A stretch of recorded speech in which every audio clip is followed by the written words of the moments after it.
नमस्कार। आप सभी का स्वागत है किस्से और कहानियों में टेल्स फ्रॉम द हार्ट। आज हम आपको श्री कृष्ण के बारे में जानकारी देंगे और जो आपको ये जानकारी अच्छी लगती है तो please like share and subscribe करें और कमेंट बॉक्स में श्री कृष्णम शरणम मम लिखें या फिर जय श्री कृष्ण लिखें। तो चलिए शुरू करते हैं। श्री कृष्ण जी। श्री कृष्ण हिंदू धर्म में भगवान हैं। वे विष्णु के 8वें अवतार माने गए हैं। कन्हैया, श्याम, गोपाल, केशव, द्वारकेश या द्वारकाधीश, वासुदेव आदि नामों से भी उनको जाना जाता है। कृष्ण निष्काम कर्मयोगी, आदर्श दार्शनिक, स्थिति प्रज्ञ एवं दैवी संपदाओं से सुसज्जित महान पुरुष थे। उनका जन्म द्वापर युग में हुआ था। उनको इस युग के सर्वश्रेष्ठ पुरुष, युग पुरुष या युगावतर का स्थान दिया गया है। कृष्ण के समकालीन महर्षि वेदव्यास द्वारा रचित श्रीमद् भागवत और महाभारत में कृष्ण का चरित्र विस्तृत रूप से लिखा गया है। भागवत गीता कृष्ण और अर्जुन का संवाद है, जो ग्रंथ आज भी पूरे विश्व में लोकप्रिय है। इस उपदेश के लिए कृष्ण को जगत गुरु का सम्मान भी दिया गया है। कृष्ण वासुदेव और देवकी की 8वीं संतान थे। देवकी कंस की बहन थी। कंस एक अत्याचारी राजा था। उसने आकाशवाणी सुनी थी कि देवकी के 8वें पुत्र द्वारा वह मारा जाएगा। इससे बचने के लिए कंस ने देवकी और वसुदेव को मथुरा के कारागार में डाल दिया। मथुरा के कारागार में ही भादो मास के कृष्ण पक्ष की अष्टमी को उनका जन्म हुआ। कंस के डर से वसुदेव ने नवजात बालक को रात में ही यमुना पार गोकुल में यशोदा के यहाँ पहुंचा दिया। गोकुल में उनका लालन पालन हुआ था। यशोदा और नंद उनके पालक माता पिता थे। बाल्यावस्था में ही उन्होंने बड़े बड़े कार्य किए, जो किसी सामान्य मनुष्य के लिए संभव नहीं थे। अपने जन्म के कुछ समय बाद ही कंस द्वारा भेजी गई राक्षसी पूतना का वध किया। उसके बाद सक्टासुर, तृणावर्त आदि राक्षस का वध किया।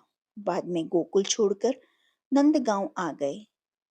वहां पर भी उन्होंने कई लीलाएं की, जिसमें गोचारण लीला, गोवर्धन लीला, रास लीला आदि मुख्य हैं।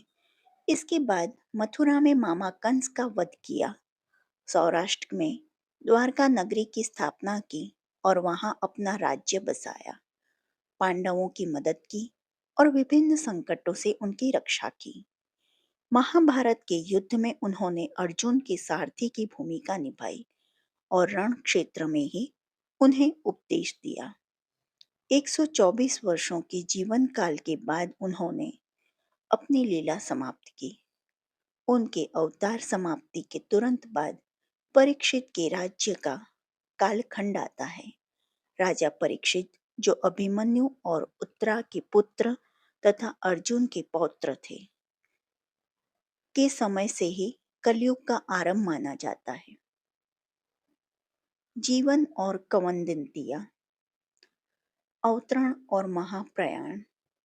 कृष्ण का जन्म भाद्रपद मास में कृष्ण पक्ष में अष्टमी तिथि रोहिणी नक्षत्र के दिन रात्रि के 12 बजे हुआ था। कृष्ण का जन्मदिन जन्माष्टमी के नाम से भारत, नेपाल, अमेरिका सहित विश्व भर में मनाया जाता है। कृष्ण का जन्म मथुरा के कारागार में हुआ था। वे माता देवकी और पिता वासुदेव की 8वीं संतान थे।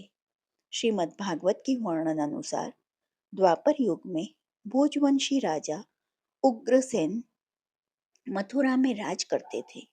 उनका एक आतताई पुत्र कंस था और उनकी एक बहन देवकी थी। देवकी का विवाह वसुदेव के साथ हुआ था।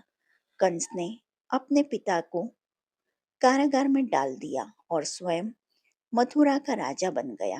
कंस की मृत्यु उनके भांजे देवकी के 8वीं संतान के हाथों होनी थी। कंस ने अपनी बहन और बहनोई को भी मथुरा के कारागार में कैद कर दिया और एक के बाद एक देवकी की सभी संतानों को मार दिया। कृष्ण का जन्म आधी रात को हुआ। तब कारागृह के द्वार स्वतः ही खुल गए और सभी सिपाही निद्रा में थे। वासुदेव के हाथों में लगी बेड़ियां भी खुल गईं। गोकुल के निवासी नंद की पत्नी यशोदा को भी संतान का जन्म होने वाला था। वासुदेव अपने पुत्र को सूप में रखकर कारागृह से निकल पड़े। कई भारतीय ग्रंथों में कहा गया है कि पौराणिक कुरुक्षेत्र युद्ध महाभारत के युद्ध में गांधारी के सभी 100 पुत्रों की मृत्यु हो जाती है। दुर्योधन की मृत्यु से पहले रात को कृष्णा ने गांधारी को उनकी संवेदना प्रेषित की थी। गांधारी कृष्ण पर आरोप लगाती है कि कृष्ण ने जानबूझकर युद्ध को समाप्त नहीं किया। क्रोध और दुख में उन्हें श्राप देती है कि उनके अपने यदु राजवंश में हर व्यक्ति उनके साथ ही नष्ट हो जाएगा। महाभारत के अनुसार यादव के बीच एक त्योहार में एक लड़ाई की शुरुआत हो जाती है, जिसमें से सब एक दूसरे की हत्या करते हैं। कुछ दिनों बाद एक वृक्ष के नीचे नींद में सो रहे कृष्ण को एक हिरण समझकर जरा नामक शिकारी तीर मारता है, जो उन्हें घातक रूप से घायल करता है। कृष्ण जरा को क्षमा करते हैं और देह त्याग देते हैं।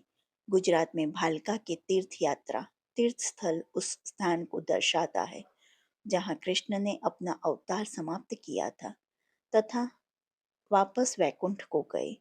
यह देहोत्सर्ग के नाम से भी जाना जाता है।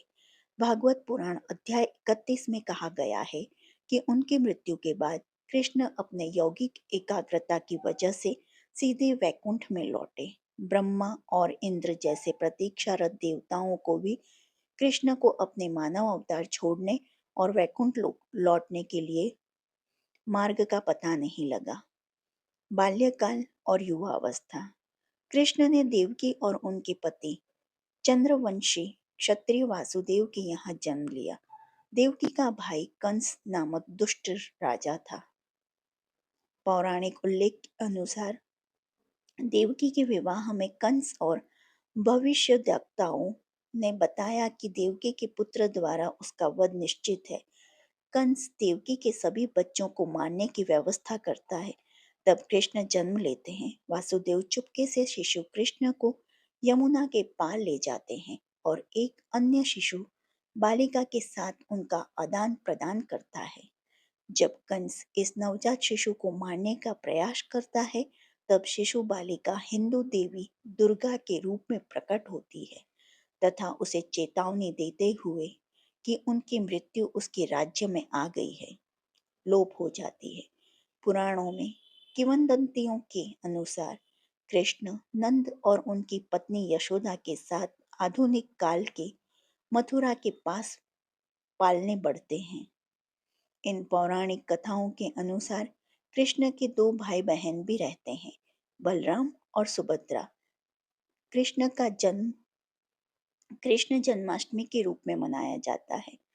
वयस्कता।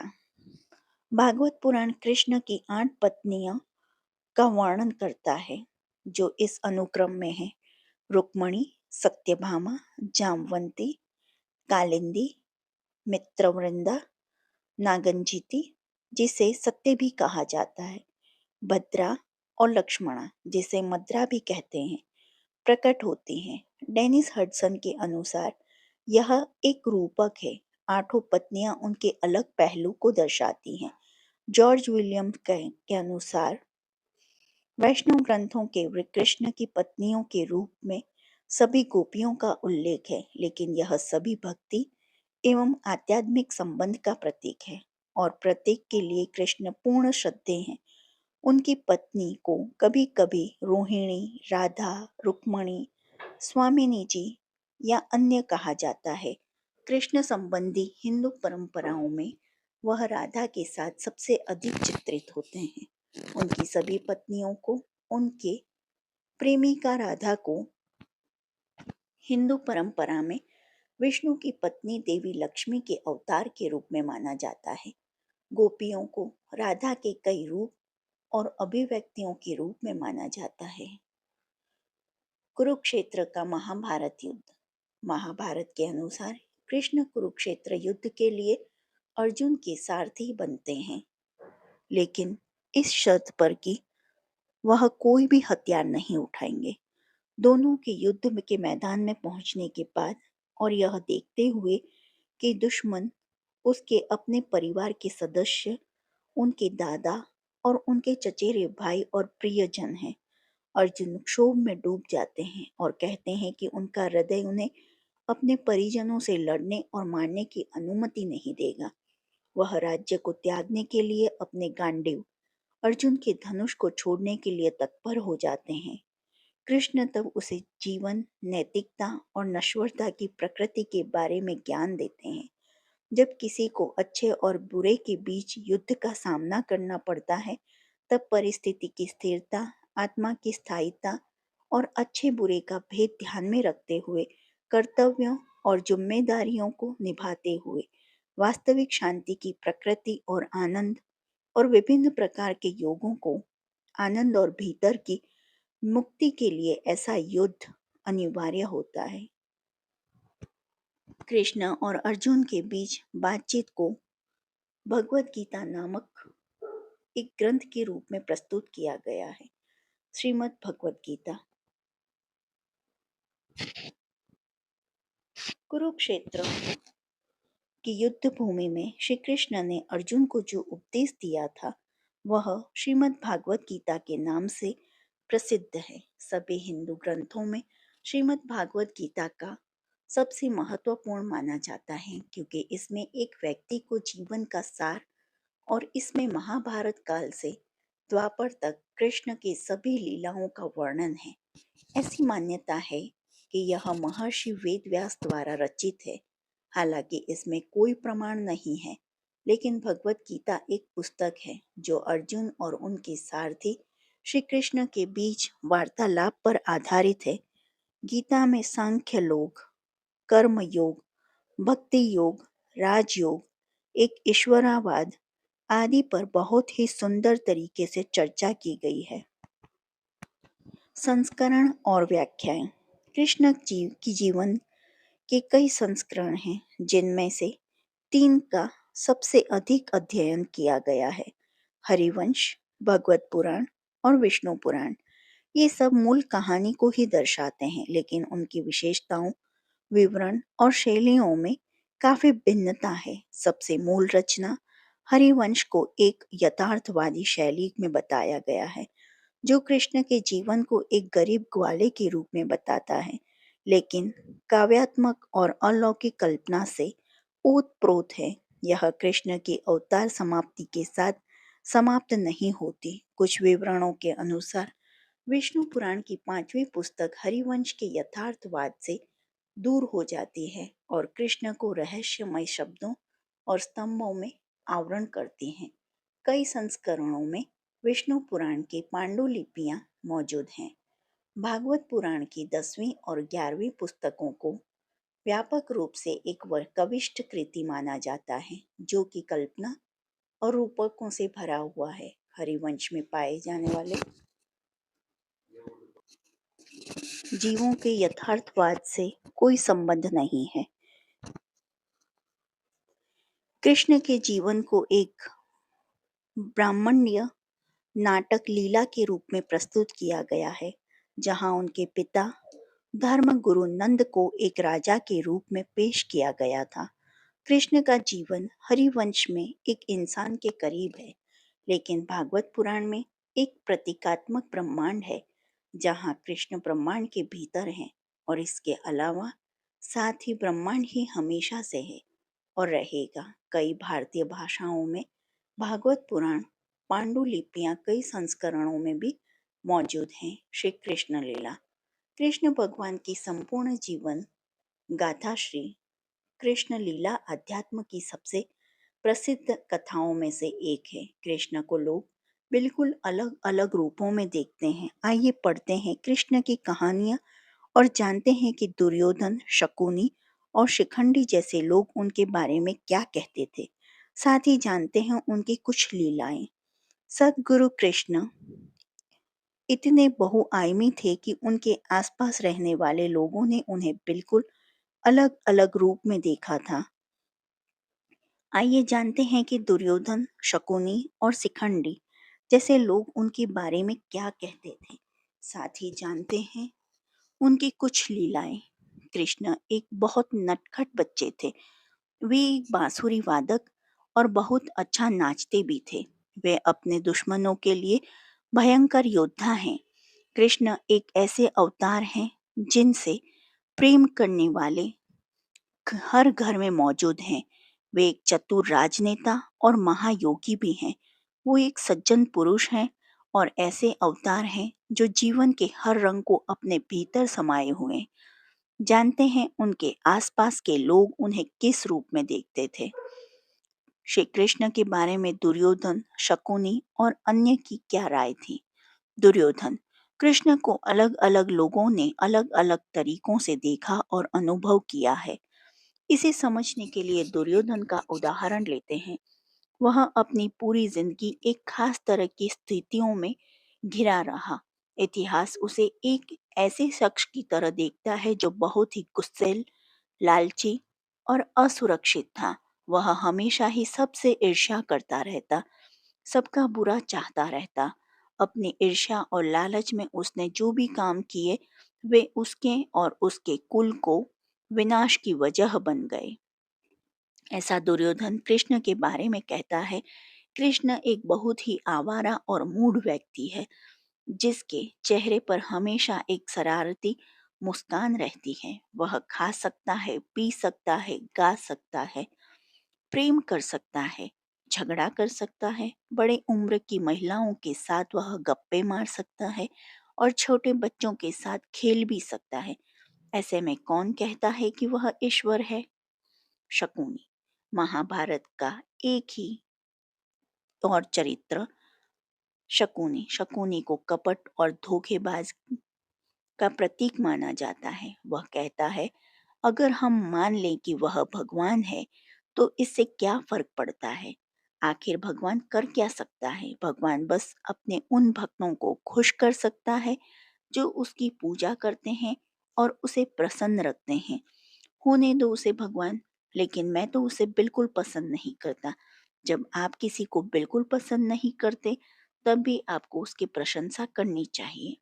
राधा: कृष्ण की बचपन की सखी और प्रेमिका। राधे उनको बिल्कुल अलग तरीके से देखती थी। राधा कौन थी? एक साधारण सी गांव की लड़की जो दूध का काम करती थी। लेकिन राधा के नाम के बिना कृष्ण का नाम अधूरा माना जाता है, क्योंकि कृष्ण के प्रति उनमें अत्यंत श्रद्धा और प्रेम था। हम कृष्ण राधे कभी नहीं कहते, हम कहते हैं राधे कृष्ण। एक साधारण सी गांव की इतनी महत्वपूर्ण हो गई जितने कि स्वयं कृष्ण, और कहीं कहीं तो वे कृष्ण से भी ज्यादा महत्वपूर्ण हो गई। कृष्ण के बारे में राधा कहती हैं, कृष्ण मेरे भीतर हैं। मैं कहीं भी रहूं वे हमेशा मेरे साथ हैं। वे किसी के भी साथ रहे तो भी वे मेरे साथ हैं। गरुड़ के पुत्र वैंतय गोमंतक पर्वत पर रहने वाले गरुड़ के पुत्र थे। वैंतय, वे किसी बीमारी की वजह से पूरी तरह अपंग हो गए थे।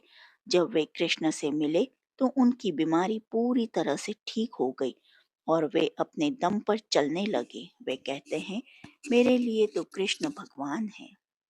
श्री कृष्ण के चाचा अक्रूर। कृष्ण के चाचा अक्रूर एक बुद्धिमान और सज्जन पुरुष थे। उन्होंने कृष्ण के बारे में अपनी सोच को इस तरह बताया, इस युवा बालक को देखकर मुझे लगता है मानो सूर्य, चंद्र, तारे सब कुछ उसके चारों ओर चक्कर काट रहे हैं। जब वो बोलता है तो ऐसा लगता है मानो कोई शाश्वत और अविनाशी आवाज सुनाई दे रही है। अगर इस संसार में आशा नाम की कोई चीज है तो वह स्वयं कृष्ण ही है। शिखंडी। शिखंडी के बारे में तो हम सभी जानते हैं कि उसकी स्थितियां कुछ अलग तरह की थी। बचपन से ही उन्हें काफी सताया गया था। उनकी सुनिए, वैसे तो कृष्ण ने मुझे उम्मीद की कोई किरण नहीं दिखाई दी, लेकिन वह जहाँ भी होते हैं आशा की एक लहर चलती है जो सबको छूती है और सबका जीवन बदल देती है। श्री कृष्ण की बचपन की कहानी। श्री कृष्ण जन्म। वसुदेव ने अपने 8वें पुत्र को नंद और यशोदा की पुत्री के स्थान पर रख दिया और उस नन्ही बच्ची को लेकर वापस आ गए। जब कंस वहां पहुंचा तो वसुदेव और देवकी ने उसे कहा, इसे छोड़ दो, ये तो लड़की है। पर कंस नहीं माना और उसने उस बच्ची को जमीन पर पटकना चाहा, पर वो बच्ची जमीन पर नहीं गिरी। उसने एक अलग ही रूप धारण कर लिया। श्री कृष्ण का बाल्यकाल। कृष्ण माखन चुराया करते थे और माखन ही गोप गोपियों की आजीविका थी। ऐसे में वे कृष्ण की माँ से शिकायत करती थीं, पर कृष्ण मासूम बनकर उन्हें फिर से मना लेते थे। श्री कृष्ण की मधुर मुस्कान। कृष्ण के सांवले होने पर भी हर कोई उन पर मुग्ध था। ऐसा इसलिए क्योंकि वे हर समय मुस्कुराते रहते थे। श्री कृष्ण ने उठाया गोवर्धन पर्वत। गोकुल के लोगों में इंद्रोत्सव मनाने की परंपरा थी, पर कृष्ण के कहने पर उन्होंने गोपोत्सव मनाने का फैसला किया। उसी समय गोकुल में भारी वर्षा हुई और यमुना का स्तर इतना बढ़ गया कि सब कुछ डूबने लगा। ऐसे में कृष्ण सभी को गोवर्धन पर्वत की गुफाओं तक ले गए। तभी अचानक एक चमत्कार हुआ और पर्वत जमीन से ऊपर उठ गया। श्री कृष्ण एक गुरु के रूप में भक्ति योग का महत्व। श्रीमद् भागवत गीता के 12वें अध्याय में कृष्ण से अर्जुन ने चैतन्य के निराकार और साकार स्वरूप के अंतर में के बारे में पूछा था। श्री कृष्ण बताते हैं कि निराकार की साधना कठिन है पर भक्ति का मार्ग सरल है।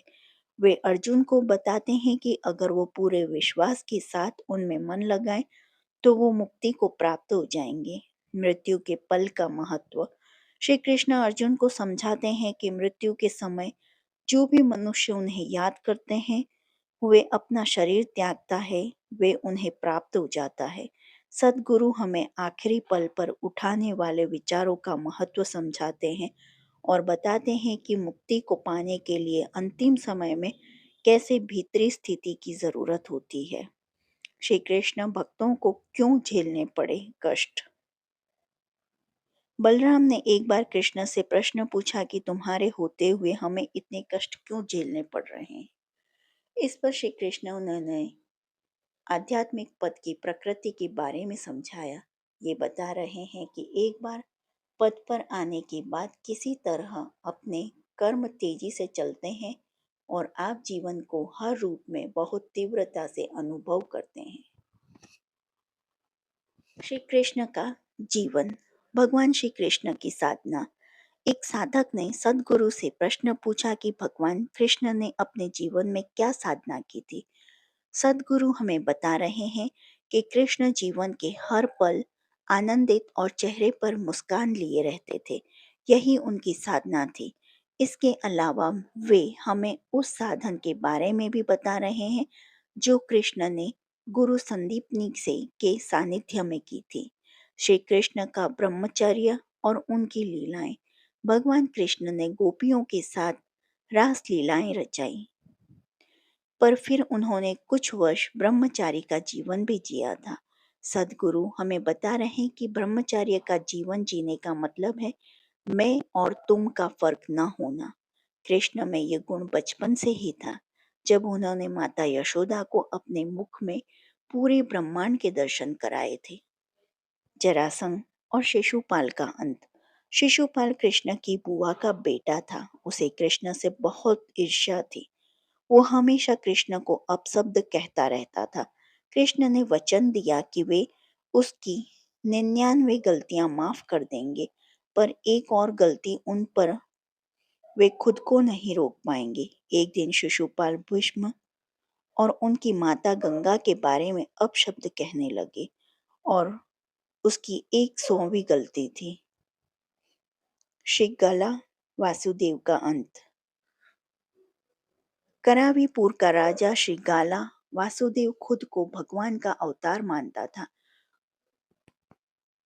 उसे यही लगता था कि असली वासुदेव वही है जिसके बारे में भविष्यवाणी की गई थी। एक बार श्री कृष्ण और श्री गला आमने सामने आए और श्री गला ने कृष्ण पर बाण चलाने शुरू कर दिए। कृष्ण ने इशारों से उसे समझाना चाहा, पर वह नहीं माना।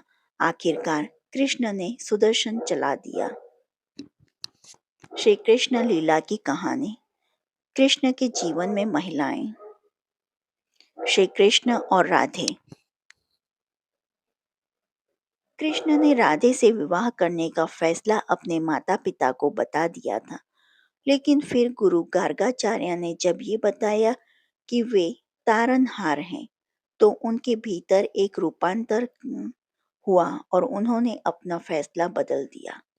श्री कृष्ण और शैब्या। करावीरपुर के राजा श्री गला वासुदेव को मारने के बाद कृष्ण सेबिया को अपने साथ अपनी बहन बनाकर ले गए थे, पर सेबिया कृष्ण से क्रोधित थी क्योंकि वो श्री गला को भगवान मानती थी।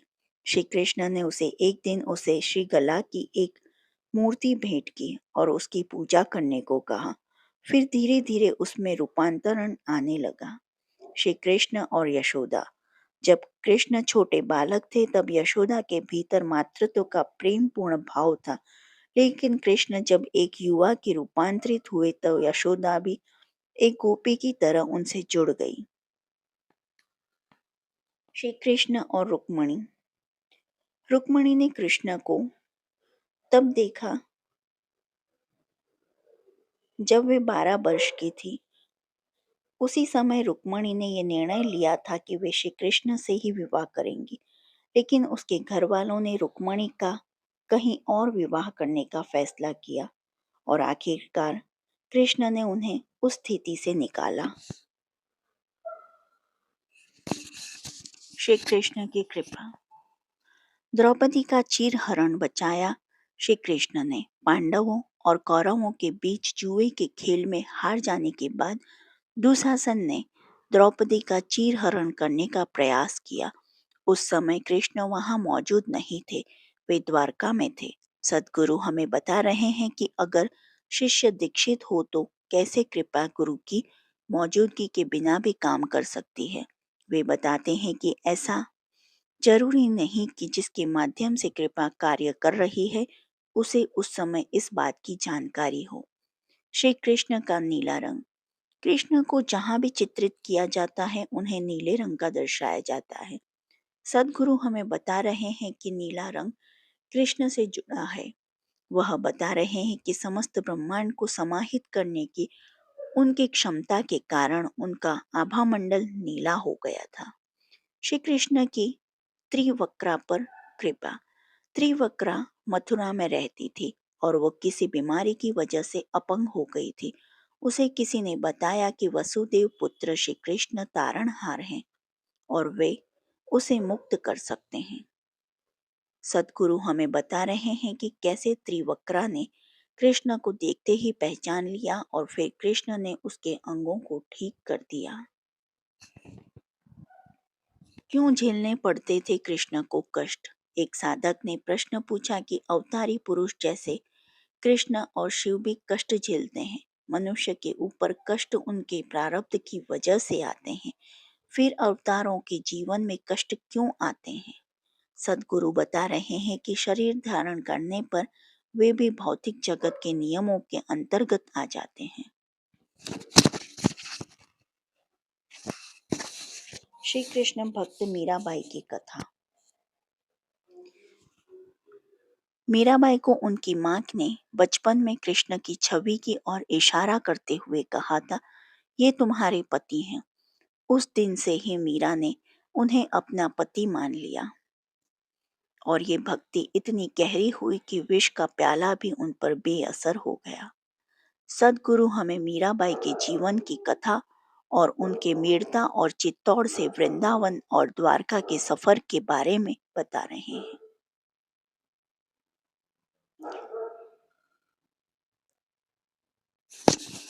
श्री कृष्ण जी की आरती। आरती कुंज बिहारी की, श्री गिरधर कृष्ण मुरारी की, आरती कुंज बिहारी की। श्री गिरधर कृष्ण मुरारी की, गले में बैजंती माला, बजावे मुरली मधुर बाला। श्रवण में कुंडल झलकाता, नंद के आनंद नंद लाला। गगन सम अंग कांति काली, राधिका चमक रही आली। लतन में ठाड़े बनमाली, भ्रमर सी अलक कस्तूरी तिलक। चंद्र सी झलक ललित छवि श्यामा प्यारी की।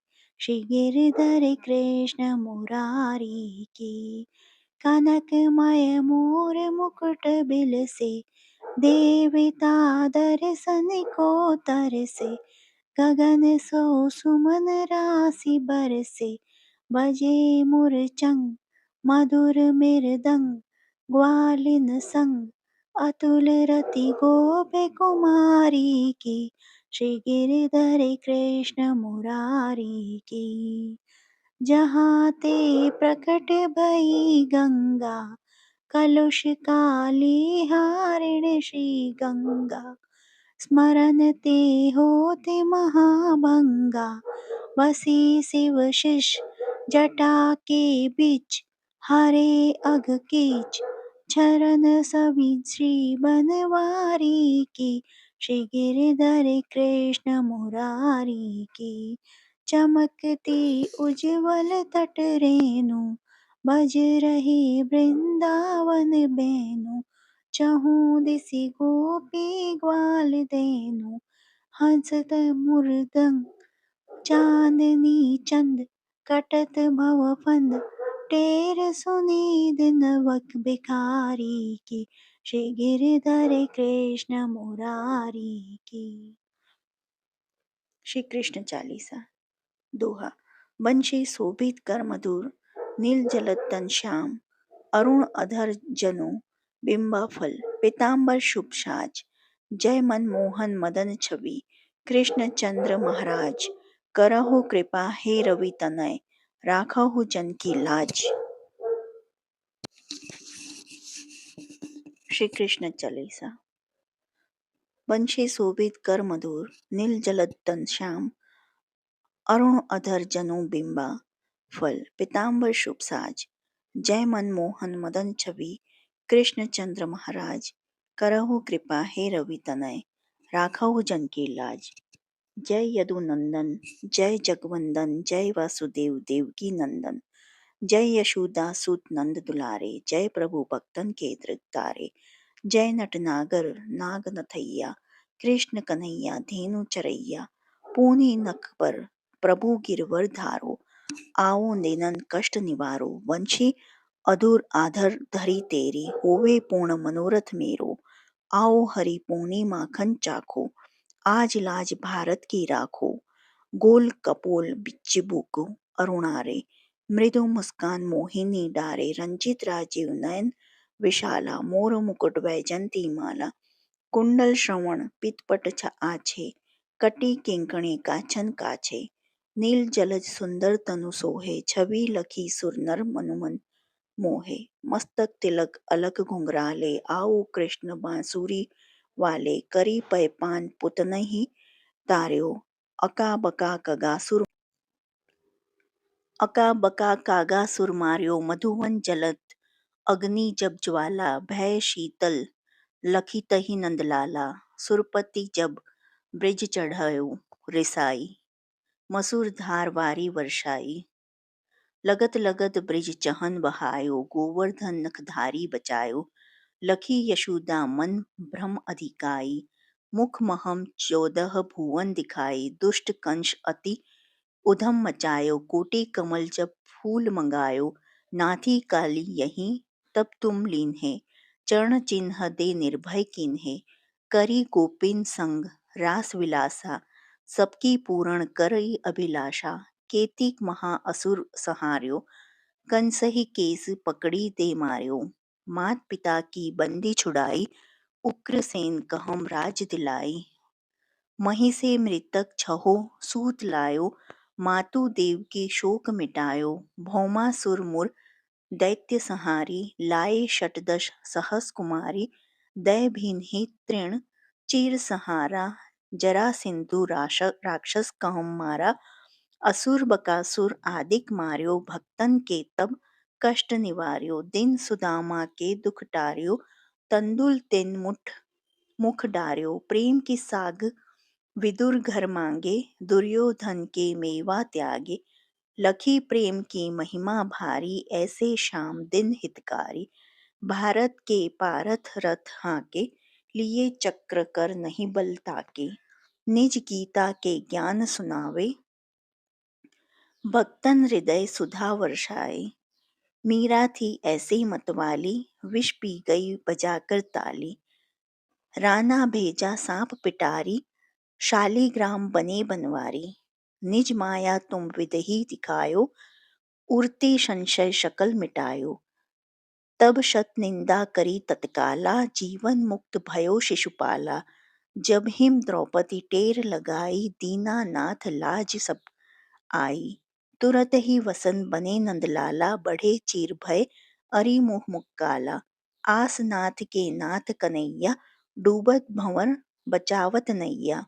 सुंदर दास आस उरधारी, दया दृष्टि कीजे बनवारी। नाथ शकल मम कुमति निवारा, क्षुम्हो बेगी अपराध हमारो। खोलो पट अब दर्शन दीजे, बोलो कृष्ण कन्हैया की जय। जो आपको कृष्ण जी की ये कहानी या जानकारी पसंद आई हो तो please like share and subscribe करें। कमेंट बॉक्स में जय श्री कृष्णा लिखें। देखने के लिए धन्यवाद। जय हिंद, जय भारत।